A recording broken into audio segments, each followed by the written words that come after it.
السلام علیکم ورحمۃ اللہ وبرکاتہ۔ برکت ایک بہت قابل تعریف عنصر ہے۔ ایک بندہ جب اس کو اللہ پاک نے بہت سے مقامات اس کو رزق سے نوازا، اس پہ بہت سارے اپنے کرم کیے،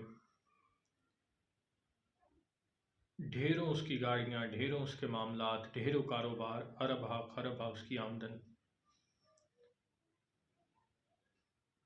تو جب اس سے پوچھا جاتا ہے تو وہ کہتا ہے کہ اللہ کا بڑا کرم ہے اور بڑی برکت ہے۔ میری ایک دن کی آمدن اتنی ہے، میری ایک دن کے اتنے معاملات ہیں، اس طرح ہیں۔ بہت ساری آمدن ایک دن میں اکٹھی ہو جاتی ہے، بلکہ گھنٹوں کے حساب سے آمدن اکٹھی ہوتی ہے۔ تو اگر اس سے دوسرا سوال کیا جائے کہ اولاد، تو وہ جواب دیتا ہے کہ اولاد نافرمان ہو چکی ہے، اولاد کے پاس وقت نہیں ہے، سنتی نہیں ہے، بات مانتی نہیں ہے، بیوی جھگڑالو ہے، جھگڑتی رہتی ہے، والدہ کے پاس بیٹھنے کے لیے میرے پاس ٹائم نہیں ہے، والد ان کے پاس میں مہینوں مہینوں تک بیٹھتا نہیں ہوں کیونکہ کاروبار میں اتنا مصروف ہوتا ہوں تو مجھے وقت نہیں ملتا، بہن بھائی سے میرا فون پہ رابطہ ہوتا ہے۔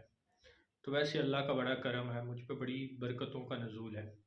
تو بھائی در حقیقت یہ برکتیں نہیں ہیں، پیسے کا آ جانا، کاروبار کا ہو جانا، یہ معاملات ہو جانے، یہ برکتیں نہیں ہیں۔ یہ تو اس دنیا میں تم اور زیادہ دھنستے چلے جا رہے ہو، بلکہ در حقیقت برکت یہ ہے کہ تمہارا بھائی تمہارے پاس موجود ہے، تمہاری بات سنتا بھی ہے، تم اسے سناتے بھی ہو، اور تمہاری اولاد تمہاری فرما بردار ہے، وہ ہمیشہ تم سے پوچھ کے تمہارے کہے کے اوپر چلتی ہے اور تمہاری فرما برداری میں اپنی زندگی گزارتی ہے، اور تمہارے پاس اتنا وقت موجود ہے کہ تم اپنی ماں کے پاس، اپنے والد کے پاس بیٹھ سکتے ہو، ان کی خدمت کر سکتے ہو، ان سے اپنی بات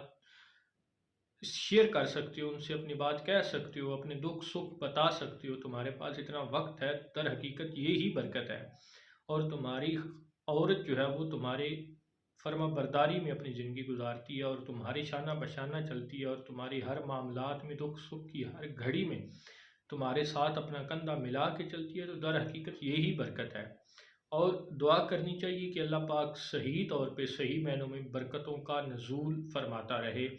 اور اس دنیا کے معاملات میں دھنسنے سے بچا کے ہمیں برکتوں کے حصول کی توفیق عطا فرمائے۔ والسلام ورحمۃ اللہ وبرکاتہ۔